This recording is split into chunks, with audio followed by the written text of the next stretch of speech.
Our guest today is Scott Okamoto. He is a former English professor and ex-evangelical writer, musician, and home chef. His newly released book is called Asian American Apostate: Losing Religion and Finding Myself at an Evangelical University. We'll have the link to it in the show notes. In the book, Scott tells his story of losing all faith while teaching at an evangelical university. Through this process, he dug deep into his roots as a fourth-generation Japanese American and found community, art, music, and a life worth living. Scott also has a podcast called Chapel Probation, where he interviews guests about their religious deconstruction journey. Scott, welcome to the show, and thank you so much for being here. Hey, thanks for having me. It's great to be here. So let's start from the beginning. You grew up in Arcadia. What was that like growing up as a Japanese American in Arcadia? It was fascinating. Arcadia today is like Taiwan West. The high school is like 75% Taiwanese. The mall has an Asian specific food court. When my family moved there in 1977, Arcadia was still behind what they call the red line. Realtors were instructed not to sell houses to specifically Black families, but it kind of extended to most minorities. I was living in Pasadena next door, but my parents somehow bought a house. I think the real estate agent didn't realize that Japanese American folks were on the list to not sell houses to. And apparently there was a neighborhood meeting. Some of the neighbors later confessed that they were approached. Is it okay if these people move here? And so I started in second grade as pretty much the only minority. I think there was one other Asian American girl. I can't remember which one of us got there first. Anyway, it was an all-white school district. It was an all-white neighborhood. I got ching-chonged a lot. But coming out of the incarceration camps of World War II, my parents were super patriotic, and they always instilled in me and my brother, you're just as good as everyone else. We're American. So I just was really bullheaded about it. I was just like, I'm just going to go in and I'm going to make friends and I'm going to do my thing and screw everybody else who doesn't like me. So I had a pretty thick skin. But yeah, it was fascinating. And then by fourth or fifth grade, the influx of Taiwanese immigrants started to trickle in. And suddenly I was confronted with, I thought I was succeeding at being white. That's how the child's mind works, right? And maybe some adults. I had friends, I was playing sports, I was in the band playing clarinet. And so I had carved out a life. And then when the immigrants started coming, I was resentful of them. I'm so embarrassed to admit this. But I was like, hey, y'all are messing up my good thing here, because now everyone's being racist toward Asians. And my friends are confused. Oh, wait, but wait, what are you? It was bizarre, but those were my formative years. And by the time I was in high school, I think the district was around 15% Asian. So do you feel that before the Taiwanese kids came into the school that you were seen as one of the other white kids, except you weren't white? Or was that when they realized that you were Asian? Yeah, he would be fascinating. I still have friends from elementary school, and to their credit, they would say things like, we don't see you as Japanese, we see you as one of us. And I thought that was the highest compliment. And they meant it as a compliment. They're saying, we don't see you as a foreigner. The double-edged sword of that is they're also ignoring the fact that I'm Japanese American. And if they were willing to ignore it, then I was willing to ignore it so I could fit in. I think it was obvious that I was different. Literally yesterday, someone posted a second grade class picture. She was in my class and she posted this big 8x10 pictures with all the little squares of the faces. And she posted like, can you find me in it? And I wrote, it's pretty easy to find me. One little Asian face in the class. So yeah, I'm sure I stood out and I'm sure people didn't like me because I was Japanese American, but I made friends and to their credit, they accepted me. Yeah. So you mentioned your parents were born in the Japanese incarceration camps and they became super patriotic. Yeah. What did they love about this country? And was that just a way for them to cope, or did they truly feel like they loved everything about this country? Yeah. Especially my dad was a true believer. He was born just in the weeks before they got shipped out to Heart Mountain. So his mom had to deliver him by herself in the hospital while the rest of the family was at Heart Mountain. And then they reunited them and took him to Heart Mountain. So he doesn't remember everything. I think he was 2 by the time they got out, 2.5. But he took it to heart. I think his parents' generation, my grandparents' generation, were rightfully freaked out by the whole thing. Just because of who they were, they got stuck. They lost all their belongings. They lost whatever housing that they had. They had to start completely from scratch when they came back. So knowing that being Japanese got them incarcerated, whereas, Germans and Italians by and large did not, there was this push by some parts of the community to just be the best gosh darn Americans that they possibly could be, partly to integrate back into their communities, but also to maybe show the government, show the wider culture that, yeah, we're good Americans. You don't have to put us in camps again. So when my dad grows up in this environment and he's super patriotic, he gets drafted when he's 18 and he serves in the army. He goes to dental school and then re-ups during the Vietnam War. So he volunteered for a second stint in the army. Wow. I was born at Fort Dix, New Jersey, big army base back east. He would always tell me and my brother, you're America. This is the greatest country ever. And he used to tell us things like, we came out of the camps and I became a dentist and you're going to college. That can only happen in America. And we grew up thinking, yeah, this can only happen in America. And then you get older and you realize, oh, no, this could happen in a few countries. Most developed countries have upward mobility. Well, the part about being born in the camps, Yeah, that, that part is unique to America. yeah, you can get screwed over only in America in that way. Lots of countries have race problems, but yeah, that one's uniquely American. So, did your family talk to you about this incarceration period, or did the history they tell you start when they got out? They never talked about it. Japanese culture, and probably a few, especially East Asian cultures, this thing about shame. And for them, it was a badge of shame that they got shipped out. And I think psychologically, there was probably part of, the older generation that felt like they did something wrong just Hmm. by existing. They weren't good enough Americans, or they didn't show that they were good enough Americans. So growing up, I never heard about it until I had an elementary school teacher just mention, hey, you're Japanese American. Was your family in the camps? And I said no, because I had no idea what she was talking about. So I went home and I asked my mom, were we in the camps? Were there camps? And she's like, yeah, we were in the camps. I'm like, oh, I didn't know. So I go back to tell my teacher, yeah, we were in the camps. And she's, oh, which ones? I'm like, there's more than one? And I had to go home the next day and I'm like, which ones? And then it flustered my parents because they weren't sure how to tell my brother and I, because by now we're living in middle class Arcadia, California. So I think it was rough. It wasn't until my brother and I were extras in a film called Come See the Paradise in the late 80s, has Dennis Quaid and Tamlyn Tomita. It was a film that was set in the incarceration camps. And suddenly it was okay for the family to talk about it because it was in a movie.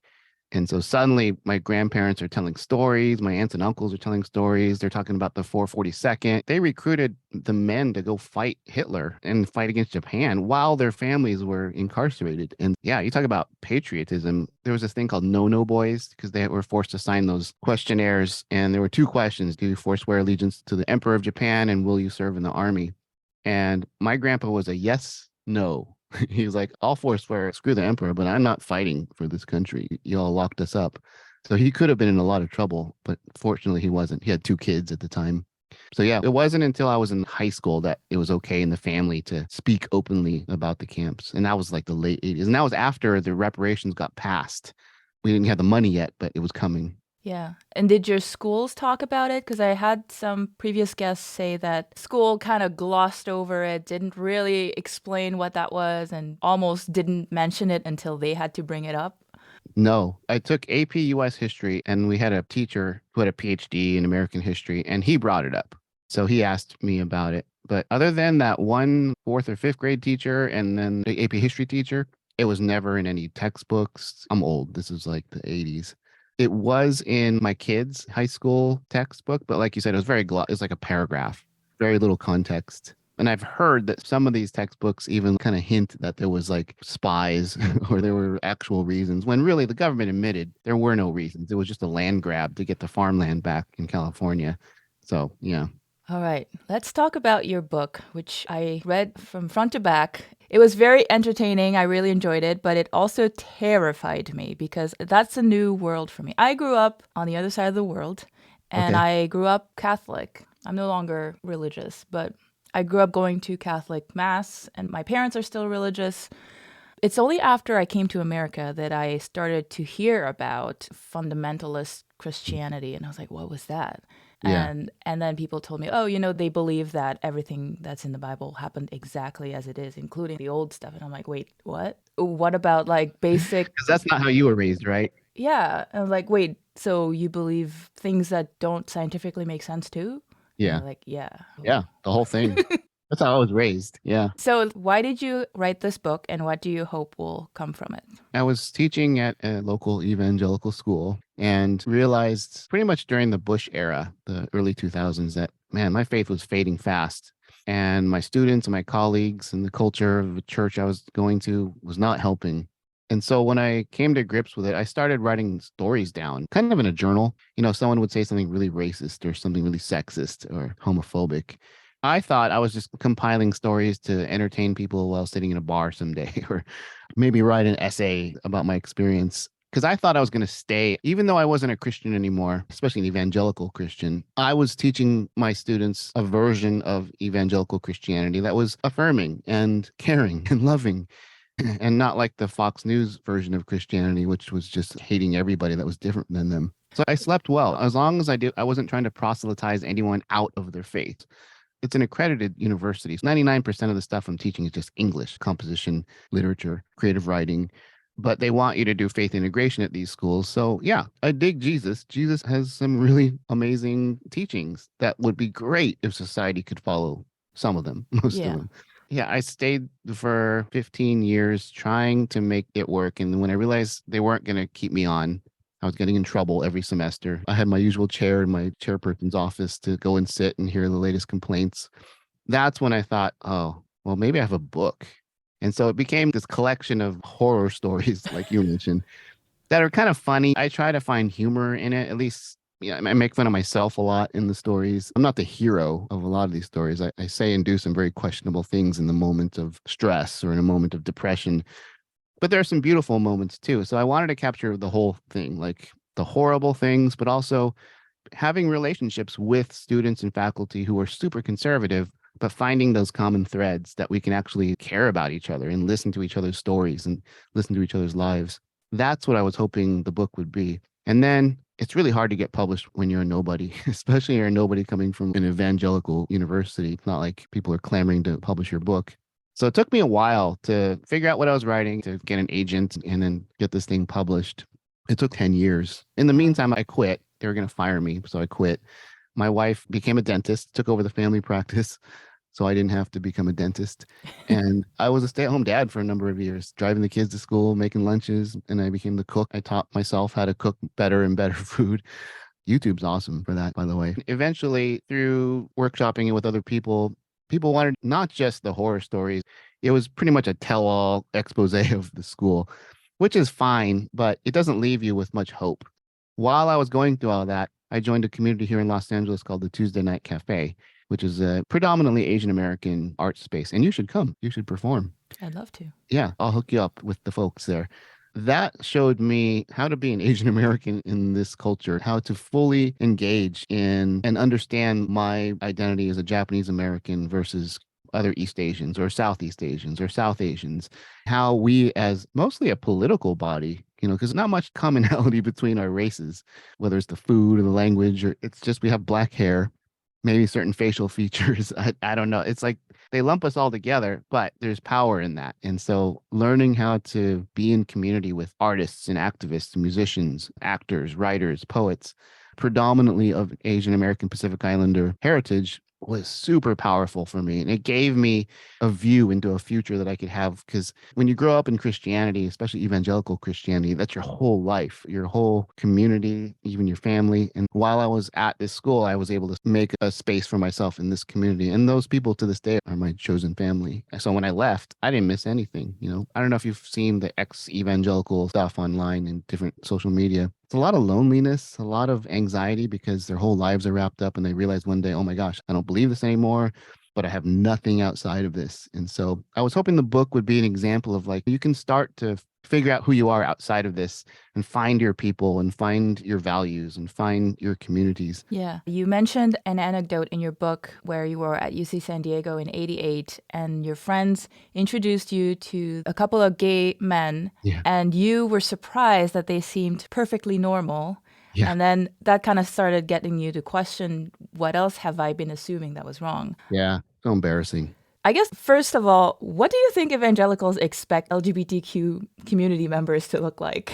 Yeah. It's a little different today because now, You can be gay or even trans and be on a TV show, or it's not accepted 100%, but there's more visibility today than there was in the 80s. So Hmm. in the 80s, I was taught in church that mostly from the James Dobson crowd. He's a big celebrity Christian writer, had a radio show. They told us that there was no trans discussion back then. So it was just gay people were these depraved, immoral people that were out to destroy the American family. Their sexual ways would, try to rape children. They said the worst stuff about these people. And when you're a kid, you believe it. I don't have any reason to question because I've never met a gay person. And I'm picturing these like drooling people with fangs, maybe, and Like a Disney bad guy. yeah, like wild, evil eyes, glowing red. And I don't know. It's embarrassing. I was 18 and I met my first openly gay person who looked like a J. Crew model and was super nice. And it was just like, wait, this? This is a gay person? So you start questioning what else has the church taught you that is potentially wrong. Yeah. I would assume that's a very destabilizing train of thought. Was there a part of you that wanted to shut it out and just be like, I'm not going to think about it. I don't want to have to redefine my entire identity or my relationship with the world. Was there a part of you that wanted to do that? Probably, but my parents taught my brother and I to be intellectually curious, to interrogate things. Ironically, my parents are still Christian. They still go to the same church. But whenever they complain that we don't go to church anymore, we just say, it's your fault. You taught us to ask questions, Because my mom, she didn't finish college, but when she had kids, she started reading books about parenting from all different angles. Like Dr. Spock was big in the 70s about fostering your child's mind. She wasn't an immigrant, but she had that sort of immigrant thing. I'm going to make these kids be successful, college bound people. And in her mind, that meant kids who were intellectually curious and seeking truth. So while there was probably part of me that was terrified of what I might find, because when you're young, you think you know everything. I went to college so confident in my faith. I was like, oh, I'm going to go to this big secular school and I'm going to share Jesus with everybody and it's going to be great. And then I met people who weren't even churchgoers, who knew the Bible better than I did and who had better thoughts and arguments about it. So I got my butt handed to me pretty quickly. So yeah, I went all in. I was like, okay, well, what else is there? Because in my mind, there were versions of Christianity that still fit with these progressive ideals. So yeah, I thought it was fine. I will just adjust my faith to meet these social parameters that are being expanded in my head. Do you still think that? That's a good question. I'll say a very cautious yes, because I have friends who are still not evangelical, but Christian, who see the world the same way I do, who are completely affirming of all people, who believe in human thriving, who want everyone to be okay. And they also believe in Jesus and they read the Bible, but they read the Bible very differently than the fundamentalists. It's allegory, it's a guidebook, it's symbolism, Right. it's not actual history and science and all this stuff. So based on knowing these people, yeah, for me, it just doesn't work. I've read the Bible several times. To me, it's just a mess. It's a collection of books written over several hundred years. It doesn't add up. There's wonderful things in it and some really crappy things in it too. In my mind, you need mental gymnastics at an Olympic level to make it work for you. If I can barely hang on to this, how is the general population of the world supposed to make sense of this? Yeah. Maybe this is a good point to make the distinction between evangelical versus non-evangelical Christianity, because that Ooh, was new to me too. So if you could explain. sure. Yeah, you grew up Catholic, and Catholics came first. So it's always hilarious. People would say Catholics aren't Christian. They worship Mary and the dead people. But when you look at history, they were around for 1,500 years before, horny king started the Protestant church. Dude just wanted to get laid. So that doesn't bode well for Protestants. You started because of a horny king. And then what do you say? Is that 1,500 years of Catholics are all going to hell because they didn't have Protestantism yet? No, I didn't believe that even when I was evangelical. So evangelical as a movement, people trace it back to the 19th century. And then there was a movement with C.S. Lewis in the middle part of the 20th century. He's like the patron saint of evangelical writers. It has evolved even more into less theology, more about your individual. They say it's a relationship. It's not a religion. It's still a religion, but it's a relationship with religious parameters. But those parameters are not guided by any kind of historical theology. Catholic Church, you know exactly what they believe because they tell you. 68, the Vatican shifted some things. Every 100 years, the Catholic Church will make some slight adjustments to their theology. Whereas evangelicals, they just shift with the tide. It's like in the 70s, evangelicals were pro-abortion, thought it was great. They were happy. The evangelical big institutions were thrilled that Roe versus Wade passed. And then when schools started getting desegregated and they were losing the race thing, they had to find another boogeyman. And so they just shift with whatever the whims of the day is. And so there's very little theological underpinnings to what they believe. And if you've been following it even for the last 10 years, now Trump's evangelical. If Trump showed up in the 80s, he would have been kicked out immediately from the evangelicals. What a horrible human being. No. And now he's the standard. He is the face of evangelical Christianity now. I'm curious because I've only ever gone to Catholic Mass and then I went to one Anglican Mass. But what's an evangelical Mass like? Like, don't they actually read the Bible? Because it sounded from your book that they don't actually read the Bible. They read the same 20 passages over and over and ignore pretty much the rest is how I would describe it. Maybe 25. So it's very selective. Yeah, it's highly cherry picked. And that's why I would get in trouble because students would come at me. And I was never, again, preaching at them to believe something, but they would throw a Bible verse out to say slavery was okay because look, this is what the Bible says. And I would throw another verse right back at them to say, what about this? And they, oh, yeah, okay. You can always find a competing verse, that contradicts a single verse, including the famous verse, John 3:16, oh, God so loved the world, he gives them. It's only in the book of John that Jesus is even considered divine. The first three gospels make no mention of Jesus being divine because they didn't believe he was for the first 70 years after he died. These are all discussions that evangelicals don't want to have, and they tend to avoid them. After you started questioning, you realized to be inclusive of all people, you have to have a sense of identity and a sense of community. Do you think that the evangelicals who cannot be inclusive lack community or a sense of identity? I don't think they lack it. I just think it's very limited. Their identity and their community is a very insular little bubble of only them. There's this verse, you're supposed to be in the world, but not of it. And I remember wrestling with that as a kid. You're supposed to be in the world so you can have an influence for Jesus, but you're not to be directly associated with it. You're threading a pretty fine needle there to try and make that work. You're not supposed to be in it because of its temptations and its influences on your thinking, but you got to be in it. So I grew up terrified of everything, of sex. There's an embarrassing chapter toward the end of the book. I was terrified that if I was going to have sex before I got married, I was going to go to hell. Originally, I was terrified of gay people. I was terrified of the supposed liberals who were ruining the world.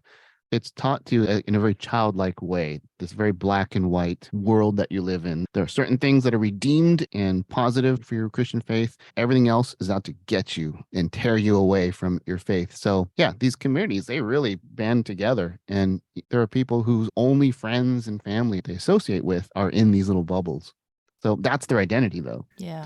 I would never say that they don't have identity or community, but it's just super concentrated in these little clutches. Yeah. Do you think that finding that community at Tuesday Night Cafe was a prerequisite for you to be able to let go of that identity? Maybe not a prerequisite, but it was definitely instrumental to have that image of people who didn't have to compromise their identities to please a white gaze. I realized that's the life I had lived. I wasn't necessarily ashamed to be Japanese American, but I definitely downplayed it to make white people or even non-Asian people around me comfortable. A lot of us grew up, if someone was going to tell an Asian joke, it'd be me. I'll beat you to the punch. I'll joke about we're bad drivers. We take pictures. We good at math or whatever, even though I sucked at math. I did everything I could to make everyone around me feel safe, that I wasn't going to be militant. It wasn't going to be a problem that I was Japanese American. I'm with y'all. And so I'd done this dance for most of my life. And then I find this community that is just, we're Asian American, whatever that means. We're going to explore it. We're going to write poems about it. We're going to sing songs about it, protest when things aren't right. We're going to build bridges of communities with our Black neighbors, our Muslim neighbors, and Hispanic neighbors. And we're going to build coalitions to make life better for all of us on our own terms. And that was so powerful to be able to see that. And then I felt ashamed. Oh man, I spent my first 20 plus, almost 30 years of life doing this dance for a white audience or for a white community.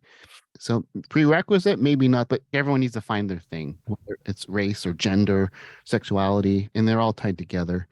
But to find your own true self that you don't have to compromise to make other people around you feel comfortable. Yeah. Somewhere in the early part of the book, you mentioned as a professor, you felt you had a lot more to overcome, a lot more effort to do to be trusted, to connect with people. Yeah. And then you also mentioned working to overcome those racist assumptions about you by any means necessary, catering to white supremacy and diminishing your own voice. Can you expand on that a little bit?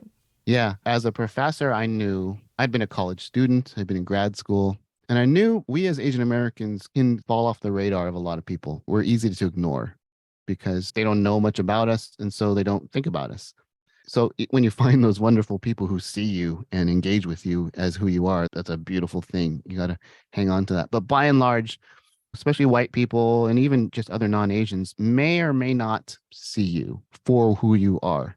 And I came into the job knowing this. I taught at community college. I never had to do this at community college because it was mostly BIPOC students. Loved teaching at community college. We had the best time. But coming to this evangelical school in Southern California, it was 88% white when I started there. And that's a tough crowd for a Japanese American man. People admitted they thought I was going to have an accent. They were surprised when I didn't. And so I knew what I was working with. And so at first, I just tried to be like pastorly or funny and edgy. And over time, I learned I should just be myself and yeah, screw it. They can take it or leave it. But yeah, early on, I definitely felt like I was doing the song and dance to try and help them see me as close to what I am as possible. And I don't know if you've ever taught, but you do have to develop a teacher or professor persona that's a little different than your individual persona. But my wife once came and watched me teach. She had a day off and she thought it was the weirdest thing she ever saw. She was like, "What? You know what you're talking about." Well, it's like being on stage, I would assume. You have this on switch that you gotta. Yeah, that's it. My friends who are comedians could definitely relate because they have to create this persona to go up on the mic. So yeah, I didn't have to be hilarious, but I definitely had to be entertaining and knowledgeable. My white colleagues could just go and literally just read from a book and no one would complain. But if I was boring, I was going to hear it and I was going to get bad student evaluations. And so, yeah, like that young kid that was just trying to fit into white school, I knew I had to put extra effort into it. I couldn't just phone it in and be smart. I had to have something else that would ingratiate me to the students. Yeah. I want to talk a little bit about the concept of prosperity gospel Ooh, yeah. and how it leads to a lack of empathy.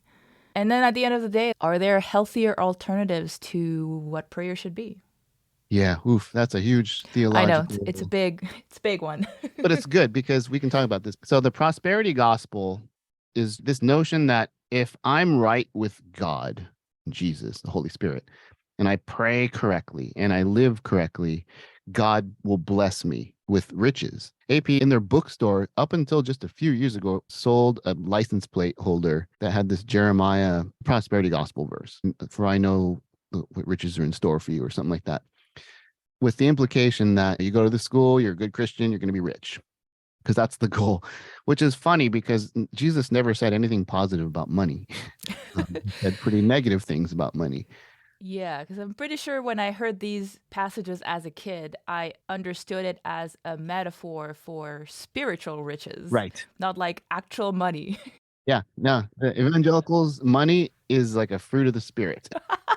Money is evidence that they'll cite King David and they'll cite, I don't know, other rulers who God blessed with wives. They don't like to bring that up. Biblical marriage means lots of wives. So, yeah, on a smaller individual level, it means if I pray, I want a new car, and I pray to God and I have my life right, then God should give you that car. That's the promise that these prosperity gospel preachers give you. Or if you give this money to this preacher, God will reward you tenfold, which is not biblical at all. That's what they tell people to give money.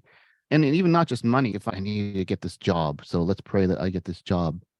as if God doesn't have a lot of other things to worry about to get you this job. Yeah, I always wondered about that. Is that really the most important thing God should attend to right now? I can think of so many other things. But also, I feel like that same type of thinking also leads people to say things like, if you got cancer or something bad, it's like, oh, you must have deserved You it. sinned, Or they might not say it, but sometimes but it's implied. you can tell that that's what they're thinking. And Yeah. it's just a total lack of empathy, and it dehumanizes the people that are not as well off and not as prosperous because they didn't pray enough. Yeah. Or they sinned too much. And it becomes a race issue too, because when you look at the global landscape, some of the poorest countries in Southeast Asia and Africa, a lot of these communities are Christian. They're suffering under war and an oppression and all these things, famine.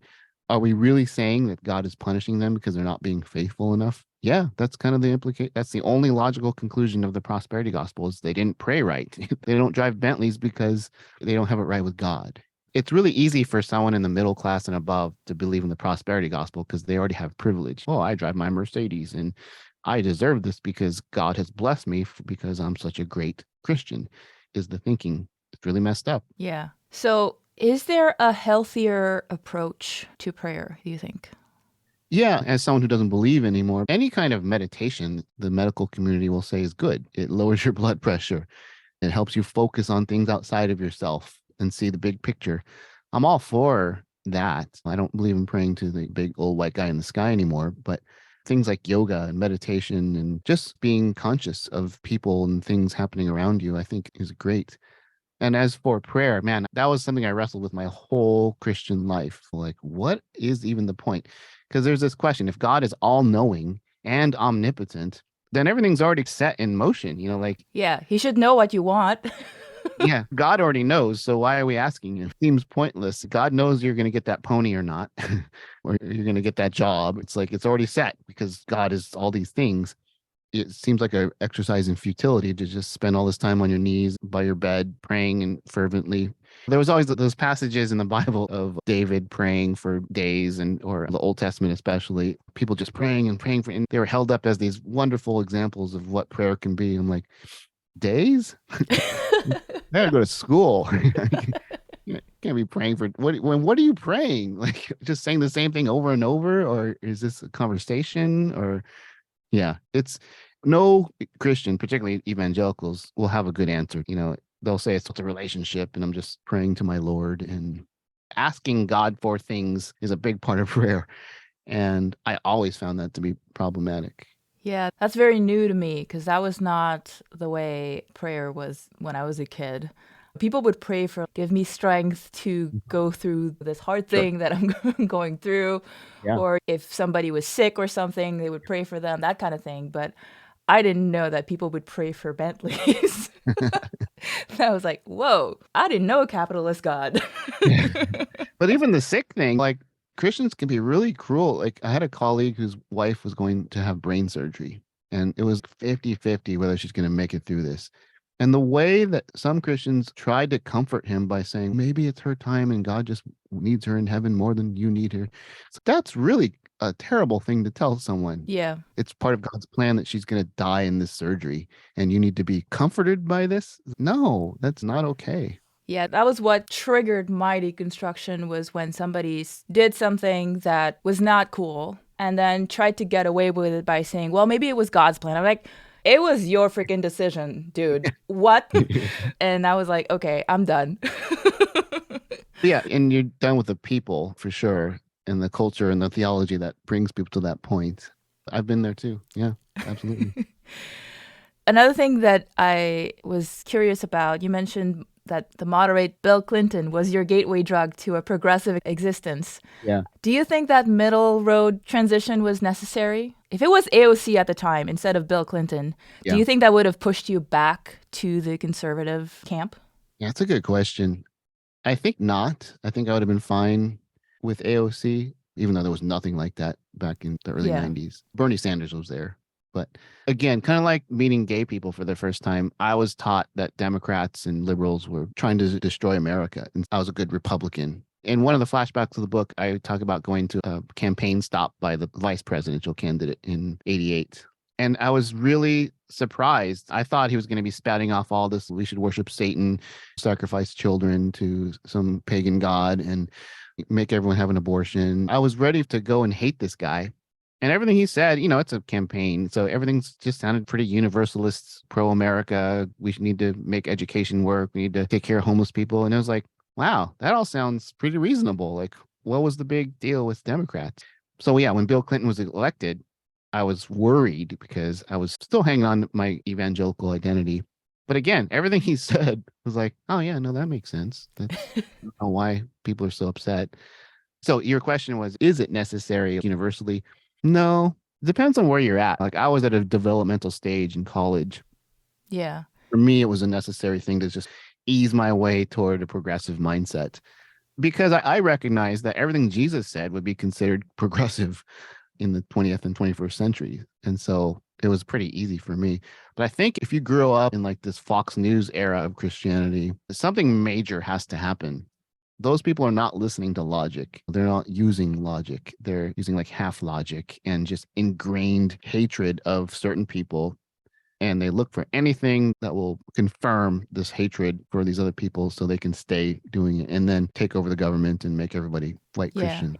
And there's so much more distrust now. I could totally see somebody going to one of those rallies like you went and hearing things and say, oh, that makes sense.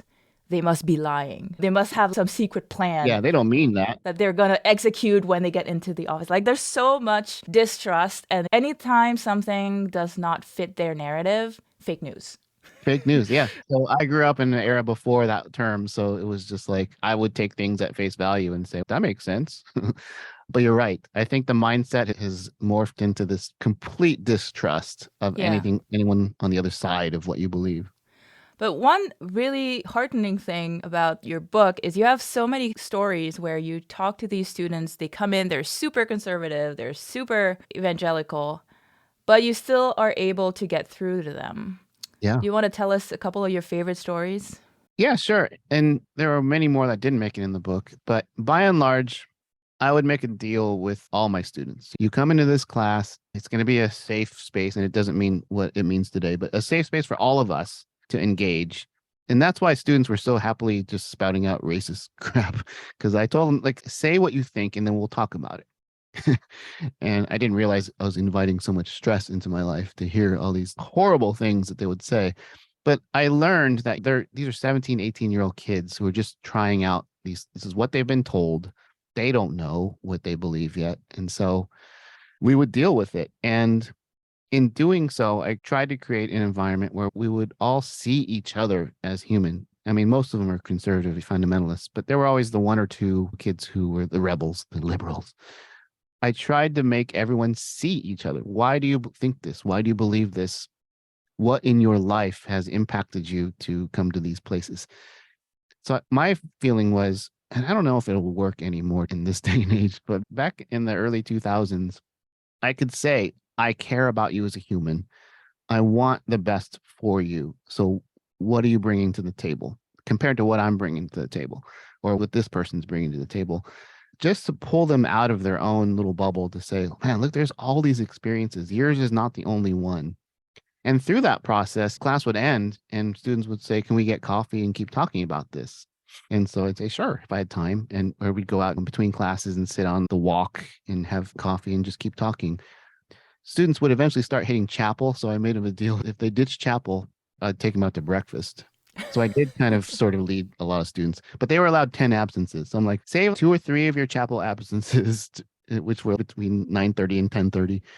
And I'll take you to Jack in the Box across the street. We'll get a breakfast jack and some orange juice and we'll keep talking. And those were really special times because it felt like we were getting away with ditching chapel. I didn't have to go, but they had to go. And we would talk about life. We talk about their relationships, their families. And when I think like I was when I was a kid and I met someone who was liberal and they realized they were just a human being, I think I humanized a progressive mindset for my students to say, no, he cares. He's not a terrible human being who wants to destroy America. He wants what's best for everyone. Some students, not all, bought into it. And so I was able to form really tight bonds. I'm still friends with so many of these kids who came through. Like, to me, that was the way forward, to say, you're not going to argue your way forward in this life. You can't hit someone over the head with just your facts and your research, but it's through relationship that you can see the humanity in someone else. And I would put it, see God in someone else, see the divine or the sacred in someone else. And that's what I tried to do. Some kids went from being super conservative into almost activists for Black Lives Matter and things like that. And so to see someone go on that journey was just a real honor for me. I get all teary when I think about some of these kids that, because to their credit, it's tough. It's tough for me to deconstruct. It's tough for them to deconstruct their conservative fundamentalism. It comes at a cost of who they thought they were and who they thought their people were. And so to confront that and to really take a chance and explore these other ways of thinking, I give all the credit to them. All I did was give them a context to where they could decide for themselves whether they wanted to pursue it. Yeah, that was awesome to see that this is still possible. Sometimes it feels like it's not possible. It was 10, 11, 12 years ago. Like I said, I left before the Trump era. I've heard that it's gotten tougher, but we're still humans. And yeah, I still believe it's possible. I really do. I still believe the way forward is relationship. The way forward is seeing, it's really easy for us on the left or the progressive mindset to look at MAGA Republicans and just write them off as lost causes. 30% of this country is going to vote for Trump no matter what.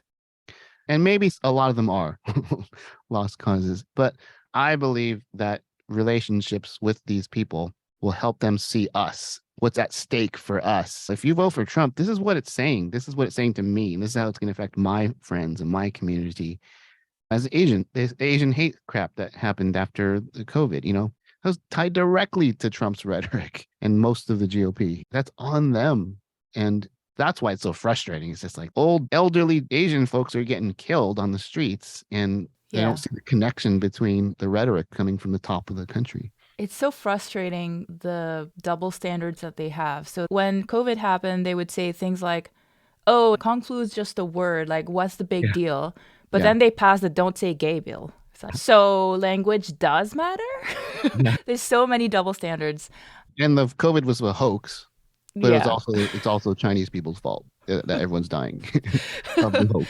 So now that you're not teaching at the school anymore, are you still going out and engaging with those people on purpose and seeking them out? Yeah, not personal, like online a lot. So I had a beautiful 5 years after I left the school where I just was like, I'm out.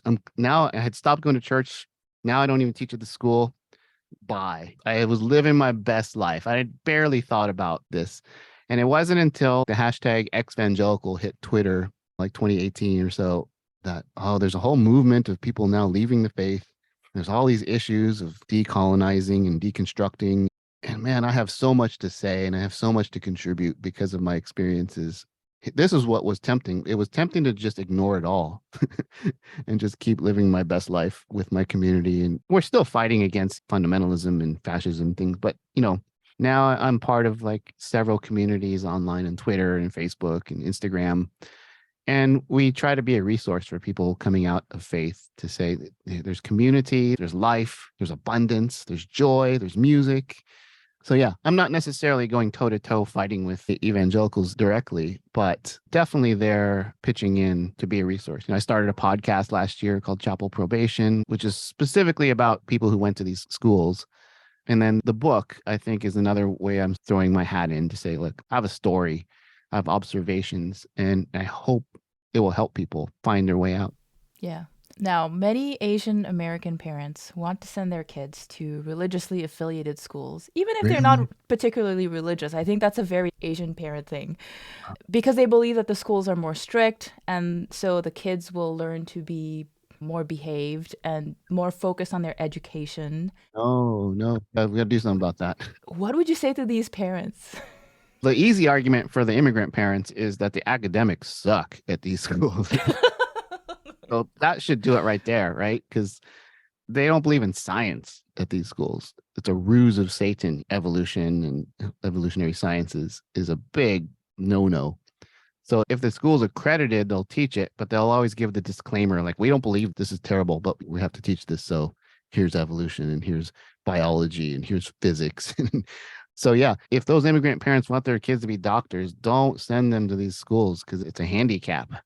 Even if they want them to be in the liberal arts, there are film professors who won't let their students watch R-rated movies. And all the greatest movies in the world are usually the R-rated ones. So academically, you're really handicapping your kid if you send them to an evangelical school. Now, Catholic schools are different. You're from a Catholic background. Catholic schools are great because Catholics believe that the school that they're providing the community should be a resource for the community.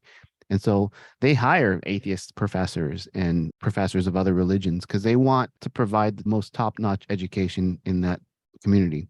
So Catholic school is fine. You may have to go to a chapel or do a mass here and there, but by and large, the education is going to be fine. Whereas evangelical schools are awful. There's some great professors who have real degrees, but there's a lot of just would-be Sunday school teachers teaching history or science or economics or English. Yeah. So that's my argument. If you want your kid to be smart and educated, evangelical schools are the last place you should be looking. Yeah. I was dumbfounded when I read the part in your book where you said that most of these people don't publish in peer-reviewed journals, don't have any sort of true academic work to showcase. And It's like, that is scary. How many people hold these degrees that don't mean anything? A lot of them will have a degree from like USC or a big school and have a PhD. A lot of them will have them from Bible colleges. But by and large, the culture is not really there to be peer-reviewed. Would be hard to be peer-reviewed if you don't believe in science. Yeah, there's no science publishing, period, whatsoever. But in biblical studies, there's some people that publish in the prestigious Catholic journals or the Baptist journals. So there's a pretty rigorous, like in the areas of religion. And a couple of my colleagues in English published, and a couple I didn't. Yeah, so there's a smattering, but it's definitely not part of the culture. It's not part of like when you go to a state school where everyone is clamoring to publish in these peer-reviewed journals. So that's what academics do. That is definitely not a value of evangelical schools. Yeah. So one thing I would like to do with the new season of the podcast is I think progressives have let the conservatives write the narrative for way too long. Ooh. And I would like progressives to reclaim patriotism and to rewrite the narrative of what it means to be American. So what does being American mean to you, or what would you like it to mean? Yeah, it's a great question. Because I think progressives are very patriotic because we're willing to criticize what we love. Exactly. You know, and not to tear it down. The narrative from the conservatives is, we just want to destroy America. We're trying to make it better for everyone, including the conservatives. Whereas the conservatives are really trying to write us out of America, basically. Get rid of the immigrants, get rid of the LGBTQIA folks, get rid of trans, get rid of everything that they don't like. They want to get us out. Whereas the progressive really stands for all the foundational principles of America, of this place where give us your poor, right? Give us your oppressed, the Statue of Liberty, welcoming people in and seeing diversity as a strength that provides so many different perspectives and different experiences and backgrounds to make this place richer. The sad thing, though, is, like you said, the conservatives have co-opted that language to make it scary. If it's not going to be white and conservative, it's terrifying to them. And we do need to sort of reclaim the narrative. And it goes back to the foundation of this country. It's a group of misfits from all over the world to come together to make something great. So as to how to do that, I don't know. We don't have the equivalent of, they'll say, well, you have CNN on one side and Fox, but yeah, that's a false equivalency because CNN is not advocating for theology and fascism and the takeover of a singular part of the population. So many false equivalencies. So maybe this podcast will lead the way. Nuances Podcast is the tip of the spear to make it happen. What was a moment in your life where you felt American and felt good about it? Like you felt like you belong here?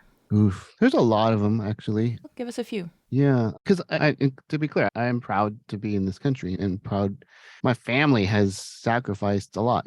I am not pro-war or military, but I'm proud of the fact that my great uncles fought Hitler during World War II while their families were behind barbed wire. And they joined the 442nd to spill their guts for a country that had abandoned them.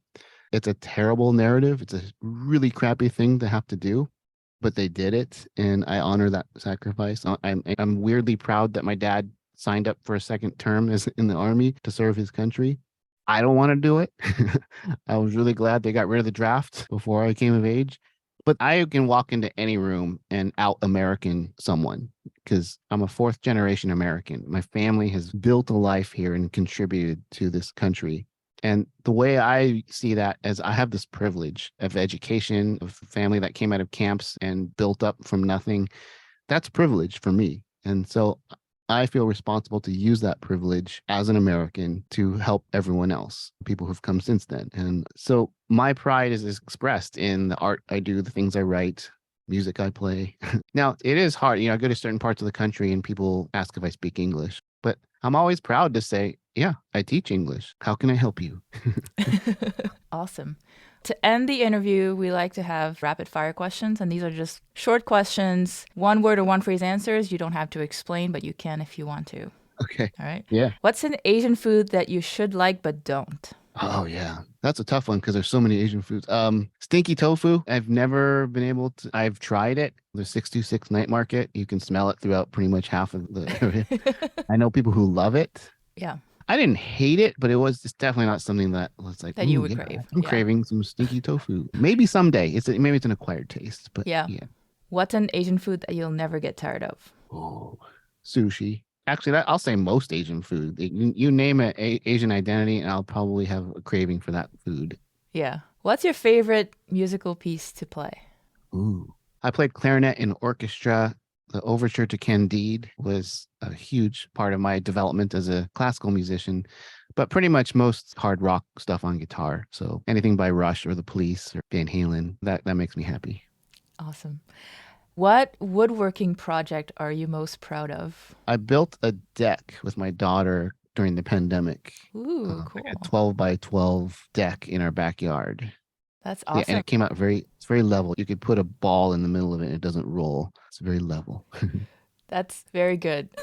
Finally, what's the most annoying stereotype you've had to deal with? It's cliche, but the math thing. Everyone always assumes we are good at math, right? Yeah. And so I was part of a storytelling show with Jenny Yang's group. Disoriented Comedy used to put on these storytelling. And I talked about how throughout my academic career, like, I walk into any faculty room and everyone will always assume I was a math teacher. And nothing against math. God bless the math teachers. I was just never going to be one because not my thing. So, yeah. All right. Thank you so much for taking the time to do this. Really appreciate you. Oh, thanks for having me. It was a blast. I really dig what you're doing. I think these conversations that you're having are definitely the way forward. So thank you. I think that was my way of coping with just how depressing things have gotten. And I'm like, there's got to be a way where we make this accessible to people in a non-threatening way. Yeah. And I'm hoping it is accomplishing that. There's always going to be someone's threatened or offended by whatever. But I think what you're doing is really important. Let's keep it going. Thank you so much.